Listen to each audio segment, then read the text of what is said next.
ಸತ್ಯಮೇವ ಜಯತೆ ಎಷ್ಟು ಸುಳ್ಳಲ್ವಮ್ಮ? ಇಲ್ಲ ಕಣೋ, ಸತ್ಯನೇ ಯಾವಾಗಲೂ ಗೆಲ್ಲೋದು. ಪದೇ ಪದೇ ಇದನ್ನ ಹೇಳ್ಬೇಡಿ ಅಮ್ಮ. ಸತ್ಯ, ನ್ಯಾಯ, ಪ್ರಾಮಾಣಿಕತೆ ಇದೆಲ್ಲ ಇತ್ತೀಚೆಗೆ ಅರ್ಥ ಕಳ್ಕೊಂಡಿದೆ ಅಂತ ಅನಿಸ್ತಾ ಇದೆ. ಖಂಡಿತ ಇಲ್ಲ ಕಣೋ. ನೀನು ಹೀಗಿರೋದಕ್ಕೆ ನನಗೆ ತುಂಬ ಹೆಮ್ಮೆ. ಆ ಚಿದಂಬರಂ ಥರ ಇರೋ ಮನುಷ್ಯರಿಗೆ ಯಾರು ಮರ್ಯಾದೆ ಕೊಡ್ತಾರೆ ಹೇಳು? ಮರ್ಯಾದೆ ಕಟ್ಕೊಂಡು ಏನಾಗಬೇಕಮ್ಮ? ಇಲ್ಲಿ ಗೆಲ್ಲೋ ಕುದುರೆಗಷ್ಟೇ ಬೆಲೆ. ಜನರನ್ನ ನಂಬಿಸ್ಬೇಕು.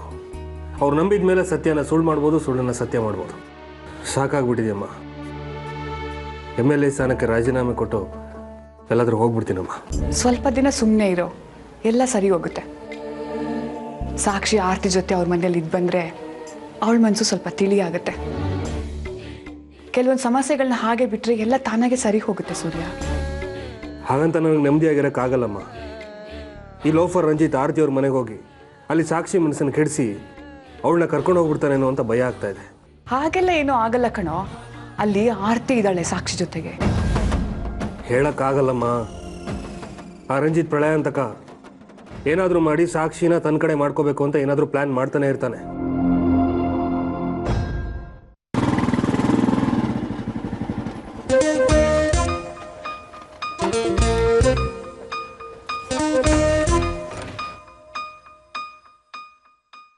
ಇವತ್ತು ನಮ್ಮ ಎಂಗೇಜ್ಮೆಂಟ್ ಆಯ್ತು.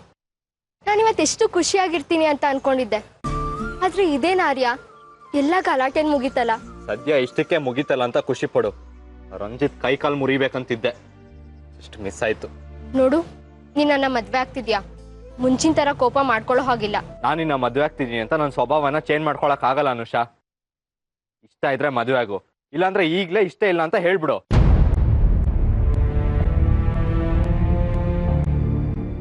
ಸಾರಿ ಅನುಷಾ, ಇನ್ಮೇಲೆ ಕಂಟ್ರೋಲ್ ಮಾಡ್ಕೊಳ್ತೀನಿ ನನ್ನ ಕೋಪನ. ಬಟ್ ನಂಗೆ ಸ್ವಲ್ಪ ಟೈಮ್ ಬೇಕು. ತಕ್ಷಣ ಬದಲಾವಣೆ ಬಯಸೋದು ಕಷ್ಟ.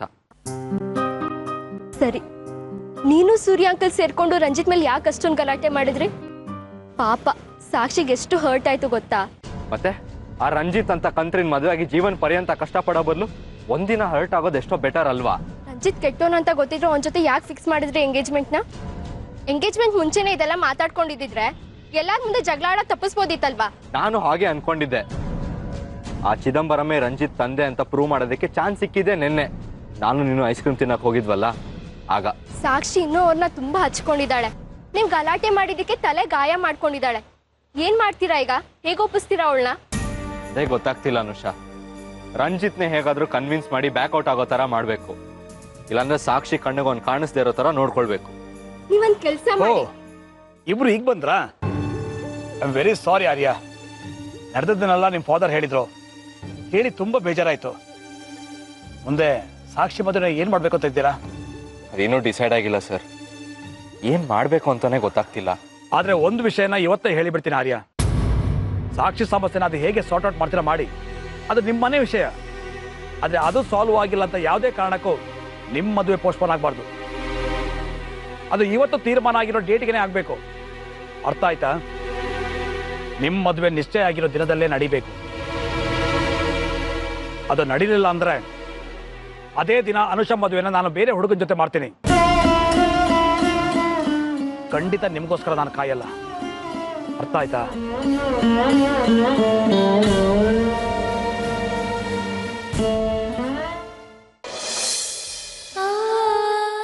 ಹಲೋ, ಎಲ್ಲಿದ್ದೀರಾ? ನಾನಿಲ್ಲಿ ಹೊರಗಡೆ ಯಾರನ್ನೋ ನೋಡೋದಕ್ಕೆ ಬಂದಿದ್ದೆ. ನೀನ್ ಹೇಳಿದ್ಯಾ? ಈ ಸಾಕ್ಷಿ ಸಿಗ್ಲಿಲ್ಲ ಅಂತ ಬೇರೆ ಹುಡುಗಿನ ಹುಡ್ಕಕ್ ಹೋಗಿದ್ದೀರಾ? ಛೇ, ನಿನ್ನನ್ ಬಿಟ್ಟು ಬೇರೆ ಯಾವ ಹುಡುಗಿನೂ ಕಲ್ಪಿಸ್ಕೊಳಕ್ಕೂ ನಂಗೆ ಆಗಲ್ಲ ಸಾಕ್ಷಿ. ಮತ್ತೆ ನನಗೆ ಫೋನ್ ಮಾಡಬೇಕು ಅಂತ ಅನಿಸ್ಲಿಲ್ವಾ ನಿಮಗೆ? ಅದು ಎಂಗೇಜ್ಮೆಂಟಲ್ಲಿ ಆಗಿದ್ದ ಡೆವಲಪ್ಮೆಂಟ್ಸ್ ನೋಡಿ ತುಂಬಾನೇ ಬೇಜಾರಾಯಿತು ಸಾಕ್ಷಿ. ತುಂಬ ಮೂಡ್ ಅಪ್ಸೆಟ್ ಆಗಿತ್ತು. ಅದು ಅಲ್ಲದೆ ನಾನು ಕಾಲ್ ಮಾಡಿದರೆ ನಿನ್ನ ತಮ್ಮನೋ ನಿನ್ನ ತಂದೆನೋ ರಿಸೀವ್ ಮಾಡಿ ಮಾತಾಡಿದ್ದಿದ್ರೆ ಇನ್ನೂ ಬೇಜಾರಾಗ್ತಿತ್ತು. ಅದಕ್ಕೆ ಮಾಡಲಿಲ್ಲ. ನಾನು ಏನೇ ಮಾಡಿದ್ರು ನಿಮ್ಮ ಮನೆಯವ್ರನ್ನೆಲ್ಲ ಕನ್ವಿನ್ಸ್ ಮಾಡಿ ನಿನ್ನ ಮದುವೆ ಆಗೋದು ತುಂಬ ಕಷ್ಟ ಅನ್ನಿಸ್ತಾ ಇದೆ ನನಗೆ. ಏನು ಕಷ್ಟ ಆಗಲ್ಲ, ನಮ್ಮ ಮದುವೆ ನಡೆಯುತ್ತೆ. ನೀವು ಸ್ವಲ್ಪ ಕಾಯಬೇಕು ಅಷ್ಟೆ. ನನಗೋಸ್ಕರ ಕಾಯ್ತೀರಾ? ನೀನು ನನಗೆ ಸಿಗ್ತೀಯ ಅಂದರೆ ಎಷ್ಟು ವರ್ಷ ಬೇಕಾದರೂ ಕಾಯ್ತೀನಿ ನಾನು. ರಂಜಿತ್, ನಾನು ನಿಮ್ಮನ್ನು ನೋಡಬೇಕು, ನಿಮ್ಮ ಜೊತೆ ಮಾತಾಡಬೇಕು. ಪ್ಲೀಸ್ ಸಿಗ್ತೀರಾ?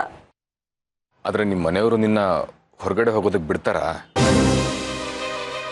ನಾನೀಗ ನಮ್ಮನೇಲಿಲ್ಲ, ಆರ್ತಿ ಅಮ್ಮನ ಮನೆ ಇತ್ತಲ್ಲ, ಅಲ್ಲಿದ್ದೀನಿ. ಓ ಸರಿ, ಹಾಗಾದರೆ ನಮ್ಮ ಮಾಮೂಲಿ ಜಾಗ ಇದೆಯಲ್ಲ, ಅಲ್ಲಿ ಕಾಯ್ತಾ ಇರ್ತೀನಿ. ಬರ್ತೀಯಾ?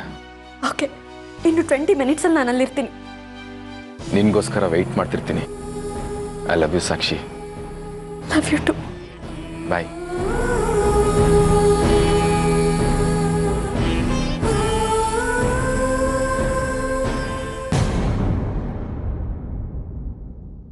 ನಾನು ಸ್ವಲ್ಪ ಹೊರಗಡೆ ಹೋಗಿ ಬರ್ತೀನಿ. ಎಲ್ಲಿಗೆ ಹೋಗ್ತಾ ಇದೀಯಾ? ನಾನು ಫೋನಲ್ಲಿ ಮಾತಾಡ್ತಾ ಇರೋದನ್ನ ಕೇಳಿಸ್ಕೊಂಡಿದ್ದೀರಾ ತಾನೆ? ನಾನು ಎಲ್ಲಿಗೆ ಹೋಗ್ತಾ ಇದ್ದೀನಿ ಅಂತ ನಿಮಗೆ ಗೊತ್ತಾಗಿದೆ ಅಂದ್ಕೊಂಡಿದ್ದೀನಿ. ಇಷ್ಟೆಲ್ಲ ಗಲಾಟೆ ಆದ್ಮೇಲೆ ರಂಜಿತ್ನ ಮೀಟ್ ಮಾಡಕ್ ಹೋಗ್ತಾ ಇದೆಯಲ್ಲ, ಇದು ಸರಿ ಅಂತ ನಿನಗೆ ಅನಿಸ್ತಾ ಇದೆಯಾ? ನೋಡಿ, ನೀವೆಲ್ಲ ಸೇರಿ ರಂಜಿತ್ಗೆ ತುಂಬಾ ಅವಮಾನ ಮಾಡಿದ್ದೀರಾ. ನಾನು ಅವ್ರನ್ನ ಅಪಾಲಜಿ ಕೇಳಕ್ ಹೋಗ್ತಾ ಇದ್ದೀನಿ. ನೋಡು, ಈ ವಿಷಯ ಸೂರ್ಯ ಅವ್ರಿಗೆ ಗೊತ್ತಾದ್ರೆ ಅವ್ರು ತುಂಬಾ ನೊಂದ್ಕೋತಾರೆ ಸಾಕ್ಷಿ. ನಿಮ್ ಗಂಡಂಗೆ ಈ ವಿಷಯ ಹೇಳಕ್ ಹೋಗ್ಬೇಡಿ. ಹೊರಗಡೆ ಹೋಗಿ ಮಾತಾಡೋ ಬದಲು ಇಲ್ಲೇ ಫೋನಲ್ಲೇ ಮಾತಾಡ್ಬೋದು ತಾನೆ.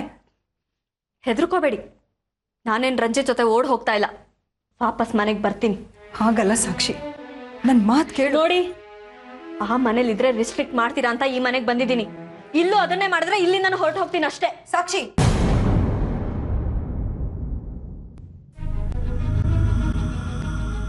ಸರಿ ಹೋಗ್ಬಾ. ನೀನ್ ಬರೋವರೆಗೂ ನನಗೆ ಟೆನ್ಷನ್ ಅಷ್ಟೇ. ಓಹೋ, ನಿಮ್ ಗಂಡ ಫೋನ್ ಮಾಡಿ ಕೇಳಿದ್ರೆ ಏನಂತ ಹೇಳೋದು ಅಂತನಾ? ಇರೋ ವಿಷಯನೇ ಹೇಳಿ, ನಿಮ್ ರೆಸ್ಪಾನ್ಸಿಬಿಲಿಟಿನೂ ಕಡಿಮೆ ಆಗುತ್ತೆ. ಸುಮ್ಮನೆ ಯಾಕೆ ಟೆನ್ಷನ್ ಮಾಡ್ಕೊಳ್ತೀರಾ? ಬರ್ತೀನಿ. ಹೇಳಿ ಆರ್ತಿ ಅವರೇ. ಸೂರ್ಯವ್ರೆ, ಒಂದು ಪ್ರಾಬ್ಲಮ್ ಆಗ್ಬಿಟ್ಟಿದೆ. ಏನಾಯ್ತು? ಸಾಕ್ಷಿ ನಾನು ಇಷ್ಟು ಬೇಡ ಅಂದ್ರು ರಂಜಿತ್ನ ಮೀಟ್ ಮಾಡಕ್ ಹೋದ್ಲು. ಡ್ಯಾಮ್ ಇಟ್, ಹೀಗಾಗತ್ತೆ ಅಂತ ನನಗೆ ಭಯ ಇತ್ತು. ಸೂರ್ಯರು ಅವಳು ನನ್ನ ಮಾತು ಕೇಳೋ ಪರಿಸ್ಥಿತಿಲಿ ಇರಲಿಲ್ಲ. ಅವಳ ಜೊತೆ ನೀವು ಇದೀರ ಅನ್ನೋ ಧೈರ್ಯದ ಮೇಲೆ ನಾನಿದ್ದೆ. ನೀವು ಯಾಕೆ ಅವಳನ್ನು ಹೋಗೋದಕ್ಕೆ ಬಿಟ್ರಿ? ಹೋಗ್ಬಾರ್ದು ಅಂತ ತಡಿಬೇಕಿತ್ತು ನೀವು. ಸೂರ್ಯವ್ರೆ, ನಮ್ಮ ಸಾಕ್ಷಿ ಮುಂಚಿನ ಥರ ಇಲ್ಲ. ಅವಳಿಗೆ ತುಂಬ ಧೈರ್ಯ ಬಂದ್ಬಿಟ್ಟಿದೆ. ನಾನು ಏನೇ ಹೇಳಿದ್ರು ಅವಳು ಕೇಳೋ ಪರಿಸ್ಥಿತಿಲಿ ಇಲ್ಲ. ಸೂರ್ಯವ್ರೆ, ಅಂಜಿ ತಲೆ ಕೆಡಿಸಿ ಅವಳನ್ನ ಬೇರೆಯವ್ರಿಗೆ ಕರ್ಕೊಂಡು ಹೋಗಿ ಏನಾದರೂ ಹೆಚ್ಚು ಕಡಿಮೆ ಮಾಡಿದ್ರೆ ಏನು ಮಾಡೋದು ಆರ್ತಿ ಅವರೇ? ಇಲ್ಲ ಸೂರ್ಯವ್ರೆ, ಆ ರೀತಿ ಏನೂ ಆಗಲ್ಲ. ಅವಳು ವಾಪಸ್ ಬರ್ತೀನಿ ಅಂತ ಹೇಳಿದ್ಲು. ಅವಳು ಮಾತನ್ನ ನೀವು ನಂಬ್ಕೊಂಡು ಕೂತಿದ್ದೀರಲ್ಲ, ಓಡ್ ಹೋಗೋರು ಹೇಳ್ಬಿಟ್ಟು ಹೋಗ್ತಾರಾ? ಎಷ್ಟೊತ್ತಾಯ್ತು ಅವಳು ಹೋಗಿ? ಈಗ ತಾನೆ ಸೂರ್ಯವ್ರೆ, ಅವಳಿಗೆ ಹೊರಗಡೆ ಹೋಗ್ತಿದ್ದಾಗೆ ನಿಮ್ಗೆ ಫೋನ್ ಮಾಡ್ತಾ ಇದ್ದೀನಿ. ಸರಿ, ನೀವಲ್ಲೇ ಇರಿ, ನಾನೇನಾದರೂ ಮಾಡ್ತೀನಿ. ಸರಿ ಸೂರ್ಯವ್ರೆ. ಓಕೆ. ಹಲೋ ಡ್ಯಾಡ್, ಹೇಳಿ. ಸಾಕ್ಷಿ ಆರ್ತಿ ಅವ್ರ ಮನೆಯಿಂದ ರಂಜಿತ್ನ ಮೀಟ್ ಮಾಡ್ತೀನಿ ಅಂತ ಹೋದ್ಲಂತೆ. ಆರ್ತಿ ಅಮ್ಮ ಯಾಕೆ ಬಿಟ್ರು ಅವಳನ್ನ? ನನಗೇನೋ ಅವಳು ರಂಜಿತ್ ಜೊತೆ ಊರು ಬಿಟ್ಟು ಹೋಗೋ ಪ್ಲಾನ್ ಮಾಡಿದಾಳೆ ಅಂತ ಅನಿಸ್ತಾ ಇದೆ. ಆರ್ಯ, ನೀವೇನು ವರಿ ಮಾಡಬೇಡಿ ಡ್ಯಾಡ್. ಸಾಕ್ಷಿ ಎಲ್ಲಿದ್ರು ನಾನು ಹುಡುಕಿ ಮನೆಗೆ ಕರ್ಕೊಂಬರ್ತೀನಿ. ಒಂದು ನಿಮಿಷ ಆರ್ಯ, ಈ ವಿಷಯನ ಅಫಿಷಿಯಲ್ ಆಗಿ ಕಂಟ್ರೋಲ್ ರೂಮ್ಗೆ ಹೇಳ್ಬೇಡ, ಆಮೇಲೆ ನಮ್ಮ ಮನೆ ಮರ್ಯಾದೆ ಹೋಗುತ್ತೆ. ಸರಿ, ಅನ್ಅಫಿಷಿಯಲ್ ಆಗಿ ಹುಡುಕ್ತೀನಿ. ಸರಿ ಡ್ಯಾಡ್, ಬಾಯ್. ಡ್ಯಾಡ್ ಡ್ಯಾಡ್, ಸಾಕ್ಷಿ ಫೋನ್ ಮಾಡಿದ್ಲು. ಏನಂದ್ಲು? ಹೊರಗಡೆ ಮೀಟ್ ಮಾಡೋಣ ಬಾ ಅಂತ ಕರಿತಿದ್ದಾಳೆ. ಇದೇನು ಬರ್ತಾ ಬರ್ತಾ ನೀನು ಮಮ್ಮನ ಮಗ ಆಗ್ತಾ ಇದೆಯಾ? ಅವಳು ಫೋನ್ ಮಾಡಿ ಮೀಟ್ ಮಾಡೋಣ ಬಾ ಅಂತ ಕರೆದ್ರೆ ಹೋಗ್ಲಾ ಅಂತ ಅಪ್ಪ ಅಮ್ಮನ ಕೇಳಕ್ ಬಂದಿದ್ದಿಲ್ಲ, ನಾಚಿಕೆ ಆಗಲ್ವಾ ನಿನಗೆ? ಅದು ಹಾಗಲ್ಲ ಡ್ಯಾಡ್, ಮುಂಚೆ ಒಂದ್ಸಲ ಪ್ಲಾನ್ ಮಾಡಿ ಎಲ್ಲ ಫ್ಲಾಪ್ ಆಗಿತ್ತು. ಅದಕ್ಕೆ ಈ ಸಲ ಸ್ವಲ್ಪ ಜಾಸ್ತಿ ಕೇರ್ ತಗೋತಾ ಇದ್ದೀನಿ. ನಿಮ್ಮ ಹತ್ರ ಡಿಸ್ಕಸ್ ಮಾಡೋಣ ಅಂತ ಬಂದು. ಕೇಳು ಕೇಳು, ಮನೆ ಹಾಳು ಮಾಡೋ ಬುದ್ಧಿಗಳನ್ನ ಚೆನ್ನಾಗಿ ಹೇಳ್ತಾರೆ ನಿಮ್ಮಪ್ಪ. ಇವಳಿಗೊಂದು ಟಿಕೆಟ್ ಬುಕ್ ಮಾಡೋ, ಅಮೆರಿಕಾಗೆ ತೊಲಗ್ಲಿ. ಆಗ ಏನ್ ಬೇಕೋ ಎಲ್ಲ ಮಾಡ್ಬೋದು ಇಲ್ಲಿ ಅಂತ ಅಲ್ವಾ? ನೋಡು, ತುಂಬಾ ತಾಳ್ಮೆಯಿಂದ ಇದ್ದೀನಿ. ಹೆಂಗಸರ ಮೇಲೆ ಕೈ ಮಾಡೋದನ್ನ ಬಿಟ್ಟಿದ್ದೀನಿ. ಪ್ಲೀಸ್ ಈಗ ಹೇಳಪ್ಪ, ಏನ್ ಮಾಡ್ಬೇಕು ಅಂದ್ಕೊಂಡಿದ್ಯಾ? ಏನ್ ನಿನ್ ಡೌಟು? ಈಗ ಸಾಕ್ಷಿ ಅವಳಾಗಿದ್ದವಳೆ ಮನೆ ಬಿಟ್ಟು ಹೋಗೋಣ ಬಾ ಅಂತ ಕರೆದ್ರೆ ಏನ್ ಮಾಡ್ಲಿ? ಒಂದು ಕೆಲಸ ಮಾಡು, ಒಂದು 20 ರೂಪಾಯಿ ಕೊಟ್ಟು ಕಣಿ ಕೇಳು. ಲೇ ಮೂರ್ಖ, ಯಾವುದಾದ್ರೂ ಪ್ರೀತಿಸಿದ ಹುಡುಗಿ ಮನೆ ಬಿಟ್ಟು ಓಡ್ ಹೋಗೋಣ ಬಾ ಅಂತ ಕರೆದ್ರೆ ಮನೆಗೆ ಹೋಗಿ ಅಪ್ಪ ಅಮ್ಮನ ಪರ್ಮಿಷನ್ ತಗೊಂಡ್ ಬರ್ತೀನಿ ಅಂತ ಹೇಳೋ ಏಕೈಕ ಗಂಡಸು ಅಂದ್ರೆ ನೀನೇ ನೋಡು. ಲೇಟ್ ಮಾಡಬೇಡ. ಅವಳು ಒಪ್ಪಿದ್ರೆ ಎಲ್ಲಾದರೂ ಕರ್ಕೊಂಡು ಹೋಗು. ನಿನ್ನ ಅಕೌಂಟ್ಗೆ ಎಷ್ಟು ದುಡ್ಡು ಬೇಕು ಹೇಳು, ಅಷ್ಟು ದುಡ್ಡು ಹಾಕೋಕೆ ನಾನು ರೆಡಿ ಇದ್ದೀನಿ. ವಿದೇಶಕ್ಕೆ ಕರ್ಕೊಂಡು ಹೋಗ್ತೀಯಾ?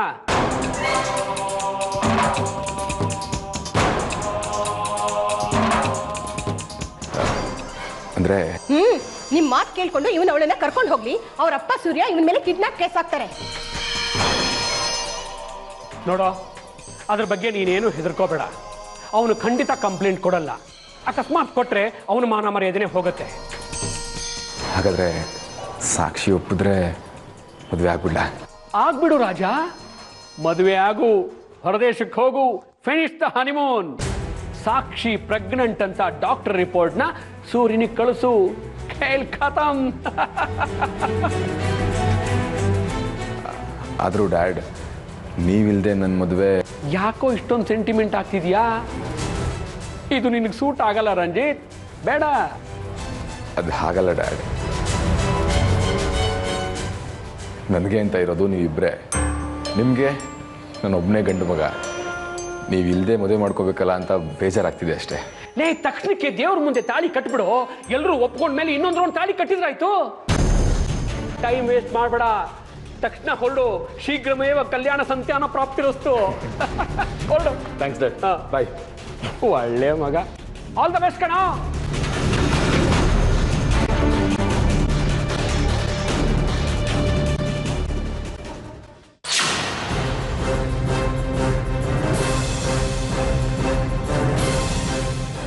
ರಂಜಿತ್ ಇದ್ದಾನಾ? ಇಲ್ಲ ಸರ್. ನಿಜ ಹೇಳು, ಸುಳ್ಳು ಹೇಳ್ಬೇಡ. ನಿಜವಾಗ್ಲು ಸರ್.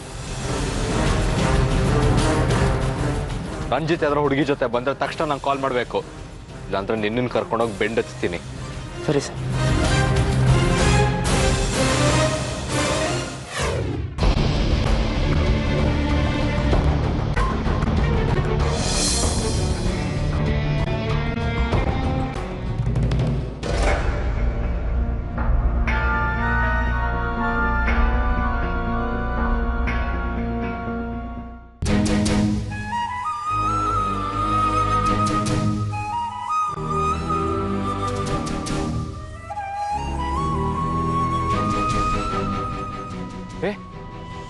ಏನಿದು ಬ್ಯಾಂಡೇಜು? ಏನಾಯ್ತು? ನಮ್ಮ ಮನೆಯವರು ನಿಮ್ಗೆ ಅವಮಾನ ಮಾಡಿದ್ರಲ್ಲ, ಅದಕ್ಕೆ ಶಿಕ್ಷೆ. ಮಾಡಿದ್ದು ನಿನ್ ತಮ್ಮ, ನಿನ್ ತಂದೆ, ನೀನ್ ಯಾಕೆ ಹೀಗೆ ಮಾಡ್ಕೊಂಡಿದ್ಯಾ? ಅವ್ರಿಗೆ ಶಿಕ್ಷೆ ಕೊಡಕ್ ಆಗಲ್ವಲ್ಲ, ಅದಕ್ಕೆ ನನಗೆ ನಾನೇ ಶಿಕ್ಷೆ ಕೊಟ್ಕೊಂಡೆ. ರಿಯಲಿ ಸಾರಿ ರಂಜಿತ್, ಮನೆಯವರೆಲ್ಲರೂ ಪರವಾಗಿ ನಾನು ನಿಮ್ಮನ್ನು ಕ್ಷಮೆ ಕೇಳ್ತೀನಿ.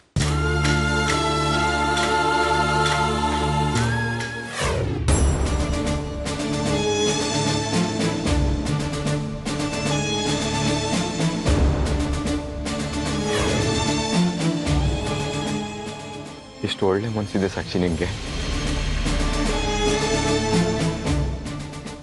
ನಿಮ್ಮ ಮನೆಯವರಲ್ಲಿ ಒಬ್ಬರು ನಿಂತರ ಇಲ್ವಲ್ಲ ಸಾಕ್ಷಿ. ಅಪ್ಪ ಹುಟ್ಬಿಟ್ಟೆ ನೀನಲ್ಲಿ. ಸಾಕ್ಷಿ, ಈಗಲೇ ಬಾ ನನ್ನ ಜೊತೆ, ಇಲ್ಲಾದ್ರೂ ಹೋಗ್ಬಿಡೋಣ ನಾವು. ನಾನು ನಿನ್ನ ಇಲ್ಲೇ ಈಗಲೇ ಮದುವೆ ಆಗೋದಕ್ಕೆ ರೆಡಿ ಸಾಕ್ಷಿ. ನಿಮ್ಮ ಮನೆಯವರು ಬೇಡ, ನಮ್ಮ ಮನೆಯವರು ಬೇಡ, ಮದುವೆ ಆಗ್ತಿರೋರು ನಾವಿಬ್ರು ಸಾಕು.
ನಮ್ಮನೆಯವರು ನಿಮ್ಮನೆಯವರು ಇಲ್ಲದೆ ಹೀಗೆ ಅನಾಥ ತರ ಮದುವೆ ಆಗೋದು ನನಗಿಷ್ಟ ಇಲ್ಲ. ನಮ್ಮ ಮದುವೆಗೆ ನಿಮ್ಮ ತಂದೆ ತಾಯಿ ಈ ಜನ್ಮದಲ್ಲಿ ಒಪ್ಪೋ ಸಾಧ್ಯತೆ ಇಲ್ಲ ಸಾಕ್ಷಿ. ಹೀಗೆ ಮದುವೆ ಆಗ್ಬೇಕು ಅಂತಿದ್ರೆ ನಾವ್ ಯಾವತ್ತೂ ಮದುವೆ ಆಗ್ಬೋದಿತ್ತು. ನೀವು ನಿಮ್ಮ ಮನೆಯವರು ನಮ್ಮ ತಂದೆ ಕೈಲಿ ಇಷ್ಟು ಅವಮಾನ ಮಾಡಿಸ್ಕೋಬೇಕಾಗಿರ್ಲಿಲ್ಲ ಅಲ್ವಾ?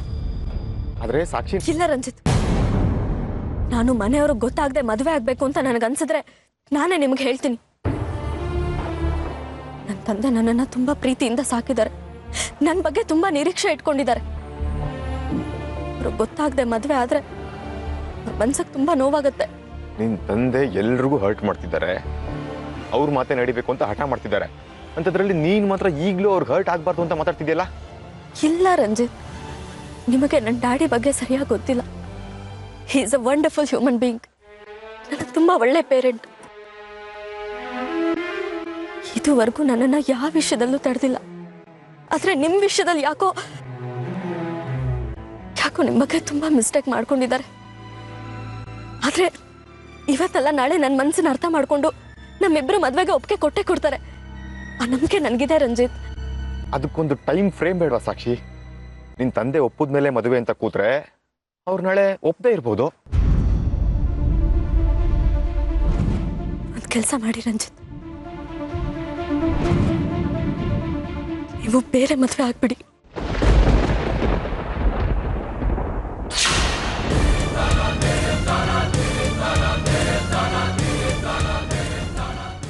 ಬೇರೆ ಮದುವೆ ಆಗೋದಕ್ಕೆ ಸಾಕ್ಷಿ ಇಷ್ಟೆಲ್ಲ ಕಷ್ಟಪಟ್ಟಿದ್ದು?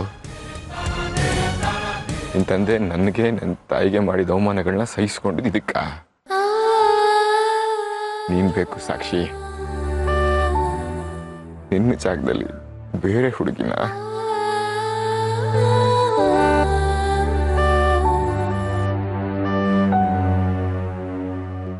ನಿಮಗೆ ಹರ್ಟ್ ಮಾಡಬೇಕು ಅನ್ನೋದು ನನ್ನ ಉದ್ದೇಶ ಆಗಿರ್ಲಿಲ್ಲ Ranjit. I am really sorry. ನನ್ನ ತಂದೆನ ನಾನೆಷ್ಟು ಗೌರವಿಸ್ತೀನಿ ಅಂತ ಹೇಳಿದೆ.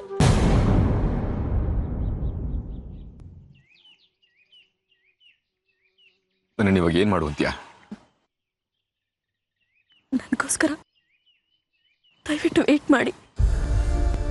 ಡ್ಯಾಡಿನ ಹೇಗಾದ್ರೂ ಮಾಡಿ ನಾನು ಕನ್ವಿನ್ಸ್ ಮಾಡ್ತೀನಿ. ಎಷ್ಟು ದಿವಸ? 1 ತಿಂಗಳು. ಆಗ್ಲೂ ನಿಮ್ ಡ್ಯಾಡಿ ಒಪ್ಲಿಲ್ಲ ಅಂದ್ರೆ? ಹಾಗಾಗಲ್ಲ, ನನಗೆ ನಂಬಿಕೆ ಇದೆ. ಇನ್ ಕೇಸ್ ಹಾಗೇನಾದ್ರೂ ಒಪ್ಲಿಲ್ಲ ಅಂದ್ರೆ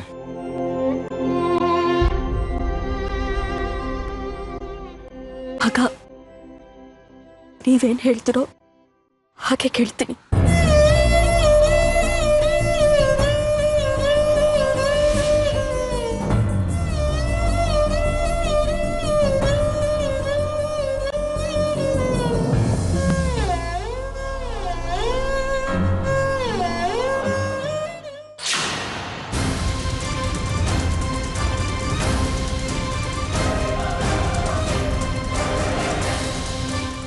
ಡ್ಯಾಡ್, ಸಾಕ್ಷಿ ಸಿಕ್ಕಿದ್ಲು. ನಡಿಯ ಮನೆಗೆ. ಕೈ ಬಿಡಿ ಡ್ಯಾಡ್, ನಾನೇನ್ ಚಿಕ್ಕ ಮಗು ಅಲ್ಲ ಕೇಳ್ಕೊಂಡು ಕರ್ಕೊಂಡು ಹೋಗೋದಕ್ಕೆ. ಮಾತಾಡ್ಬೇಡ, ಸುಮ್ಮನೆ ನಡಿ. ಬಿಡಿ ಸರ್, ಯಾಕೆ ನಡ್ಕೋತಾ ಇದ್ದೀರಾ? ನಾವಿಬ್ರು ಬರೀ ಮಾತಾಡ್ತಿದ್ವಿ ಅಷ್ಟೇ. ನನ್ನ ಮಗಳನ್ನ ನಾನು ಕರ್ಕೊಂಡು ಹೋಗ್ತೀನಿ, ಏನಾರ ತಡೆಯೋದಕ್ಕೆ? ಅವಳನ್ನ ಮದುವೆ ಆಗೋನು. ಮದುವೆ ಆಗೋ ಹುಡುಗ ಹುಡುಗಿ ಮನೆಯವ್ರ ಪರ್ಮಿಷನ್ ಕೇಳ್ಕೊಂಡು ಮೀಟ್ ಆಗ್ತಾನೆ. ಈ ತರ ಕಳ್ತನದಿಂದ ಅಲ್ಲ. ಮಾತಿನ ಮೇಲೆ ಗಮನ ಇರ್ಲಿ. ನಾನ್ ನಿಮ್ಮ ಅಕ್ಕನ ಮದುವೆ ಆಗ್ತಿದ್ದೀನಿ. ಅದು ನಾನು ಬದುಕಿರೋರಿಗೆ ಸಾಧ್ಯ ಇಲ್ಲ. ನೀನ್ ಹೇಗೆ ಅವಳು ಮದುವೆ ಆಗ್ತಾ ನಾನು ನೋಡ್ತೀನಿ ಕಣ. ನಿಮ್ಮ ಮಗಳು ನನ್ನ ಇಷ್ಟಪಟ್ಟಿದ್ದಾಳೆ, ನಾನು ಅವಳನ್ನ ಇಷ್ಟಪಟ್ಟಿದ್ದೀನಿ. ಇಷ್ಟಪಟ್ಟವರು ಮದುವೆ ಆಗೋ ಹಕ್ಕಿದೆ ಈ ದೇಶದಲ್ಲಿ. ಹುಚ್ಚ ಬಾಯಿ, ಅವಳನ್ನ ನಮ್ಗೆ ಗೊತ್ತಾಗದೇ ಇರೋ ತರ ಇಲ್ಲಿ ಕರ್ಕೊಂಡ್ಬಂದು ಸೀಕ್ರೆಟ್ ಆಗಿ ಮದುವೆ ಬೇಕು ಅಂತ ಪ್ಲಾನ್ ಮಾಡಿದೆ ಅಲ್ವಾ? ಸುಮ್ನೆ ಏನೇನೋ ಇಮ್ಯಾಜಿನ್ ಮಾಡ್ಕೋಬೇಡಿ ಆರ್ಯ. ನಾವಿಬ್ರು ಬರೀ ಮಾತಾಡ್ತಿದ್ವಿ ಅಷ್ಟೇ. ಈ ಮೋಸ್ಕಾರನ ಹತ್ರ ಮಾತಾಡುವಂಥದ್ದು ಏನಿದೆ ನಿನಗೆ? ನಾವೆಲ್ಲ ಟೆನ್ಷನ್ ಒದ್ದಾಡ್ತಾ ಇದೀವಿ, ಹಠ ಮಾಡ್ಕೊಂಡು ಮಾತಾಡಕ್ ಬಂದಿದ್ಯಾ? ನಾನು ಹೇಳೋದು ಅರ್ಥ ಮಾಡ್ಕೊಳ್ಳಿ ಡ್ಯಾಡ್. ಏನಾಯ್ತು ಮನೆಗೆ ಹೋಗಿ ಮಾತಾಡೋಣ. ಹತ್ತು ಹತ್ತು. Dad, this is not fair. ನಿಮ್ ಬಗ್ಗೆ ನನಗೆ ತುಂಬಾ ಗೌರವ ಇದೆ. ಈ ರೀತಿ ನಡ್ಕೊಂಡು ನಿಮ್ ಗೌರವನ ಹಾಳು ಮಾಡ್ಕೋಬೇಡಿ. ಸಾಕ್ಷಿ ನಾನ್ ಮಾಡ್ತಿರೋದು ನೀನ್ ಒಳ್ಳೇದಕ್ಕೆ. ನಿನ್ಗೆ ಈಗ ಗೊತ್ತಾಗಲ್ಲ, ಮುಂದೆ ಗೊತ್ತಾಗತ್ತೆ. ನಡಿ.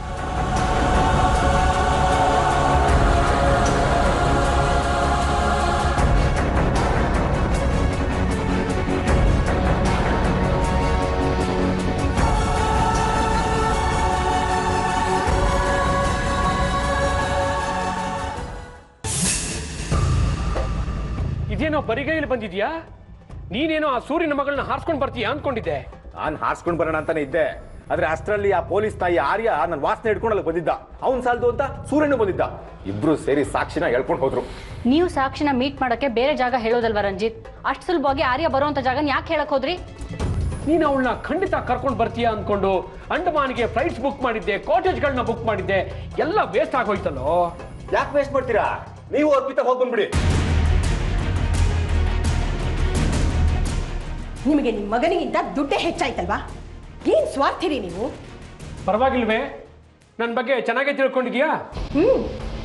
ಆದ್ರೆ ಏನು ಮಾಡೋದು? ನಿಮ್ಮ ಮನ್ಸಿನ ಸರಿಯಾಗಿ ತಿಳ್ಕೊಳಕ್ಕಾಗ್ಲಿಲ್ವಲ್ಲ.